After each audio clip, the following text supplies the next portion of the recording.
So as you all know that in the UGC NET geography examination there are total 10 units. I am going to detail what are the name of these units. Unit 1 talks about geomorphology, Unit 2 talks about climatology, Unit 3 talks about oceanography, Unit 4 talks about geography of environment, Unit 4 talks about population and settlement geography, and Unit 6 talk about geography of economic activity and resource development, and Unit 7 talk about cultural, social and political geography, and Unit 8 talk about geographical thought, and Unit 9 talk about geographical technique, and last and most important Unit 10 is talk about geography of India. Now we are going to detail each and every unit what are the various types of questions that are asked by NTA in today examination.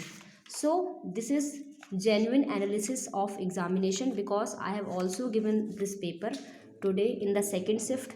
So I am going to reveal all the question which I remember in my shift. So let's start our discussion. In unit 1, geomorphology, there are basically three types of question are asked. First they ask about chronology based, means they are giving the theory like theory of Davis, theory of origin of Darwin, origin of species given by Darwin, means they are giving a sequence of various theories and you have to arrange in ascending order, means which theory come first and which theory come later. Then they ask about some theory based question like they ask about who has given parallelity theory, who has given cycle of erosion theory, means statement type question are asked today. Then they give a matching based question on paddy plain, penny plain, prima rumph and pan plain. These all are given in the theory of slope development, means when you are going to study each and every part of syllabus like slope development, you are going through paddy plane, penny plane, prima rumph and pan plane.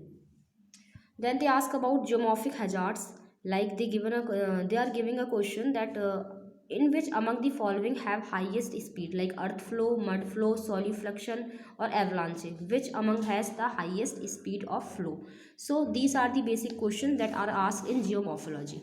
In climatology, in my second shift of 3rd March 2023, they ask about the question of El Nino as statement based question. They ask about Peru coast, and they ask in that question they ask about the impact of phytoplankton due to El Nino in Peru coast.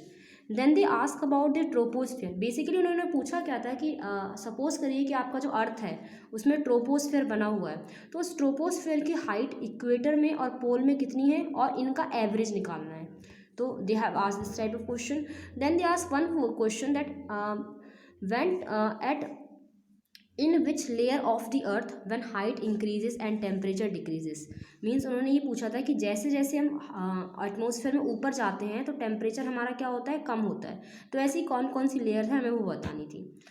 Then they ask about the cloud sequence question. Cloud sequence question में उन्होंने ये पूछा था कि जो हमारे स्ट्रेटस और Nimbo स्ट्रेटस, Alto, serous जितनी भी तरीके क्लाउड्स हैं उनको अरेंज करना है अप टू डाउन, मतलब लोअर से बॉटम तक, मतलब नीचे से ऊपर तक.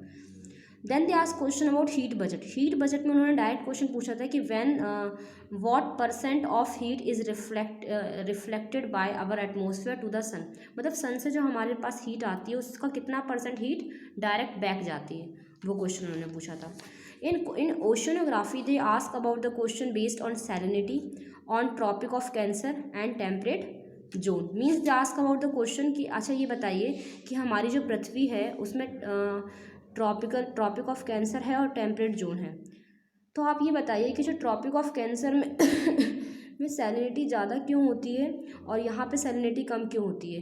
रीज़न इन्होंने एवापोरेशन का दिया था, टेम्परेचर का दिया था, मीन्स ये स्टेटमेंट बेस्ड क्वेश्चन इस तरीका आया था. और सबसे अनएक्सपेक्टेड क्वेश्चन ये आज मैंने सुबह ही I have revise local winds, और इन्होंने पूछ लिया कि लेवेंटर कहाँ की विंड है, जोंडा कहाँ की विंड है, नॉर्वेस्टर कहाँ की विंड है. तो ये सारी लोकल विंड्स से क्वेश्चन पूछे हैं. In geography of environment, next unit they ask about the basic question of food chain on terrestrial basis and on the aquatic ecosystem. They ask about deep ecology based question. They ask about sustainable development goal. Means they ask very simple question. उन्होंने simple पूछा था कि sustainable development goal का जो mission है वो कब complete होगा, तो इसका आंसर है 2030 में। Sorry. Then they ask about Montreal Protocol. Then they ask about statement-based question on COP27. They ask in which year, means COP27 was held on which place. Then they ask about question on tropic level, like biomass based question on primary consumer, tertiary consumer and secondary consumer. This based question are asked by them. In population and settlement geography, they ask about question of 2011 census. What are the new addition included in 2011 census? They ask very simple reading comprehension on Malthus population based, and they ask about question about town on which, and they ask question about what factor, what are the various factors that urban decline. Then they ask question on Harris and Ullman model of multiple sector growth theory. So they ask basic question in population and settlement geography. Then move forward, Unit 6, Geography of Economic Activity and Resource Development. In economic geography, they ask question based on current affairs. Simply they ask which nation has highest in steel production. What are the various OPEC countries? These basic questions are asked by them. Then they ask agricultural geography, they ask Weaver crop combination model in matching, and they ask complete von Thunen model in full structure based question. Means they are saying that you have to arrange all the sequence of von Thunen model as per the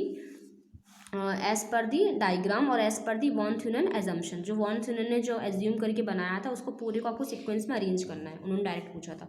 उन्होंने forest पर question पूछा था. उन्होंने कुछ tropical forest के example दिए थे, कुछ मॉनसून फॉरेस्ट के एग्जांपल दिए थे और उसको करेक्ट इनकरेक्ट बताना था.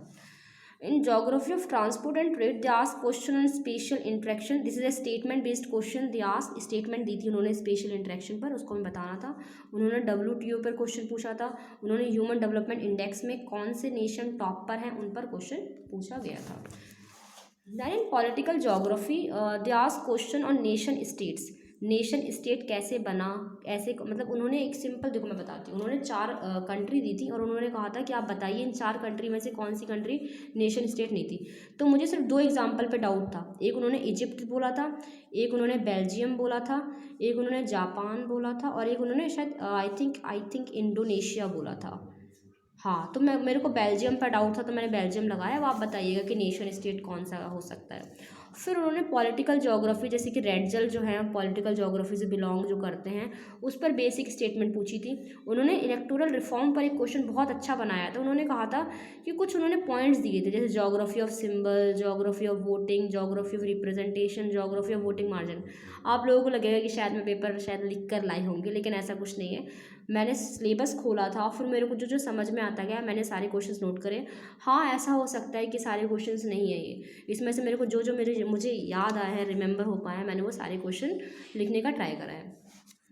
सो ये जो क्वेश्चन था मेरे को ज़्यादा अच्छे समझ में नहीं आया, लेकिन इन्होंने ऐसे पूछा था कि geography of symbol, voting representation और वोटिंग मार्जिन पर कुछ इलेक्टोरल रिफॉर्म से कुछ क्वेश्चन था. अब जब सीट आएगी तो हमें और क्लियर हो जाएगा. अब ज्योग्राफिकल थॉट पर जो क्वेश्चन था, उन्होंने इक्यूमीन पर एक क्वेश्चन पूछा था जो ग्रीक ज्योग्राफर के द्वारा इन्वेंट किया गया था. उन्होंने general geography and special geography का ask question about Varenius, and they ask question about chronology of geographical thought, in which they ask about basically the sequence of books. किसने कौन सी book पहले लिखी है उस पर क्वेश्चन आया था. They ask question about statement, simple statement based question on spatial analysis. They ask simple question on structuralism, structuralism पर इन्होंने सिंपल क्वेश्चन पूछा था. And they ask about the author scholar on behaviouralism and humanism. So these are the basic question that ask in geographical thought. जो मुझे सबसे ज़्यादा unexpected लगा थोड़ा सा इस बार का पेपर, वो उन्होंने ज्योग्राफिकल टेक्निक पे हमारी शिफ्ट में क्वेश्चन बहुत ही कम पूछे थे. जिसमें से एक क्वेश्चन जहाँ तक मुझे याद आ रहा है कार्टोग्राम पर पूछा था, एक क्वेश्चन उन्होंने सैम्पलिंग पर पूछा था और एक क्वेश्चन उन्होंने अल्टीमेट्रिक फ्रिक्वेंसी कर्व. आप जो सिलेबस निकाल के रखेंगे ना अपने पास, तो उसमें सारा दिया है. जैसे देखिए जो यूनिट 9 है इसमें, तो इस यूनिट 9 में ये जो कार्टोग्राफी, इसमें से कार्टोग्राम पूछा है. और इन्होंने इस बार GIS पर हमारी शिफ्ट में तो कोई क्वेश्चन नहीं पूछा. और उन्होंने लास्ट लिखा है अल्टीमेट्रिक फ्रिक्वेंसी कर्व, इससे पूछा है. और यहाँ पे कहीं ना कहीं सैम्पलिंग करके लिखा है, दिस वन सैम्पलिंग पर एक क्वेश्चन बना के पूछा था statement based. Then last geography of India, इस पर इन्होंने बहुत स्टार्टिंग में ही इन्होंने पहला क्वेश्चन इन्होंने बाउंसर मेरे को डाला, रिवर और उसकी ट्रिब्यूटरीज के बारे में क्वेश्चन पूछा था, जिसमें यमुना की, चंबल की, तापी की और महानदी की ट्रिब्यूटरी थी। जहाँ मुझे महानदी की याद आ रही है, शायद उन्होंने हसदेव पूछा था कि हसदेव नाम की जो ट्रिब्यूटरी है महानदी की है। फिर उन्होंने पूर्णा करके पूछा था, मतलब 4 रिवर्स दी थी और उनकी ट्रिब्यूटरी से मैच करना था। Then they ask about mineral region, उन्होंने स्टेटमेंट को बना के मिनरल पर एक क्वेश्चन पूछा था, जिसमें उन्होंने एक स्टेटमेंट, मेरे को मोनोजाइट सॉइल के बारे में याद आ रहा है जो केरला में पाई जाती है, इन्होंने इससे स्टेटमेंट बना के क्वेश्चन पूछा था। और एक क्वेश्चन उन्होंने पूछा था, आई थिंक ये मानसून बेस्ड क्वेश्चन है जो हमारी इंडियन ज्योग्राफी में है, कि काल बैसाखी कहाँ पर है, चेरी ब्लॉसम कहाँ पर है, मैंगो शावर कहाँ पर है। तो ये भी अच्छा क्वेश्चन बनाया था। और एक क्वेश्चन उन्होंने पूछा था कि आपको कुछ जम्मू कश्मीर, आसाम, सिक्किम, नॉर्थ इंडिया करके कुछ रीजन्स दिए थे, उनकी कुछ लैंग्वेजेस दी थी, उड़ीसा भी दिया था उसमें से एक स्टेट, तो उसकी लैंग्वेज को आपको मैच करना था। सो पेपर ओवरऑल इस बार का ना ठीक था, ज्योग्राफी का पेपर मतलब एटमोस्ट हम टफ नहीं कह सकते, ईजीएस्ट लेवल पर गया था। हाँ, इसमें क्वेश्चन जो थे वो जनरल भी थे, लेकिन जो मुझे लगा कि शायद थॉट से कुछ, हाँ थॉट से ना कुछ क्वेश्चन पूछे थे, they are very unpredictable, means they are not from any PYQ, not from any book. हाँ, वो क्वेश्चन हो सकते हैं जो हमें डिफ़िकल्ट लगे, बाकी overall the paper is very average, not so difficult. And I have to discuss one thing, जो हमारा DI आया था इस बार का पेपर 1 में, DI मेरे को बहुत कॉम्प्लिकेटेड लगा। उन्होंने बेसिकली दिया क्या था कि 6 कंपनियां हैं A से लेके F तक, उन 6 कंपनियों में P और Q नाम का कुछ प्रोडक्शन हो रहा है, जो टोटल प्रोडक्शन 8 लाख का बना है। उस प्रोडक्शन में उन्होंने बोला था कि आप ये बताइए कि जो इनका कुछ डिस्ट्रीब्यूशन रेशियो दिया था, फिर P और Q का कुछ रेशियो दिया था, फिर इनका सोल्ड का कुछ रेशियो दिया था। मतलब ना मेरे को मतलब I have skip that question, means मुझे कुछ नहीं समझ में आया, तो मैंने उसको स्किप करना पड़ा मुझे क्वेश्चन।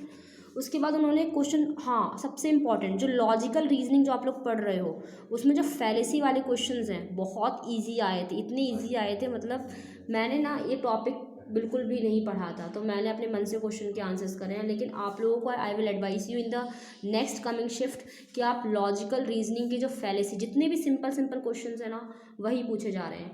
और उन्होंने इंडियन लॉजिक पर भी एक क्वेश्चन पूछा था, जो आई थिंक अनुभूति अर्थपति करके एक हमारी फिलॉसफी है, उस पर एक क्वेश्चन पूछा था। उन्होंने कहा था कि आप ऑफिस में बैठे हो और वहाँ पे आप जब बैठे हो तब देखा कि वहाँ पे कोई भी चाय का कप नहीं रखा है, लेकिन अचानक से कप आ जाता है, तो इसका मतलब कि कोई ना कोई रख कर गया होगा। तो भाई ये अर्थपति फिलॉसफी होती है कि जो चीज़ नहीं है फिर उसको सोच के हम एज्यूम करते हैं, तो ये अच्छा था। और इसमें इन्होंने सीरीज़ रीजनिंग में अगर पूछें तो सीरीज़ पे क्वेश्चन पूछा था, 5 लिखा है, 8 लिखा है, 13 लिखा है, 24 लिखा, 31 लिखा, मेरे को एज इट इज़ याद है। फिर यहाँ पे बनाना था, तो हमने मतलब इन दोनों के बीच में गैप दे दे के करके बनाया था। अगर आपको चाहिए तो I will also make detail on this paper video also, but मैं बता देती हूँ। उन्होंने क्वेश्चन पूछा था कि आपकी फैमिली में 6 लोग हैं जिनका एवरेज ईयर है, एवरेज जो रेशियो है, एज का जो एवरेज है वो 30 साल है। अगर उसमें से 2 ट्विंस जो पैदा हुए हैं उनका एवरेज, उनका जो ईयर है 10 साल के हैं वो लोग, तो उनसे पहले, उनके पैदा होने से पहले फैमिली का जो एवरेज है, एवरेज ईयर जो भी है वो कितना होगा वो बताइए। बहुत सिंपल क्वेश्चन आया था ये वाला भी। और इन्होंने ये पूछा था कि आपको SI दिया है 1200 और आपको टाइम दिया है 5 साल, आपको रेट दिया है 5%, आपको प्रिंसिपल कैलकुलेट करना है। और सबसे बड़ी बात, इनका जो RC था, रीडिंग कॉम्प्रिहेंशन था, बहुत ईजी था, ज्योग्राफी का भी इजी था और इसका भी इजी था। हाँ, थोड़ा डिफिकल्टी लेवल लगे उसमें स्टार्टिंग में सॉल्व करने में, but overall paper is easy.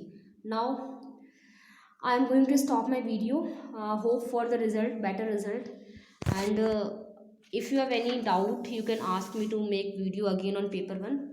Then thank you so much, have a nice day.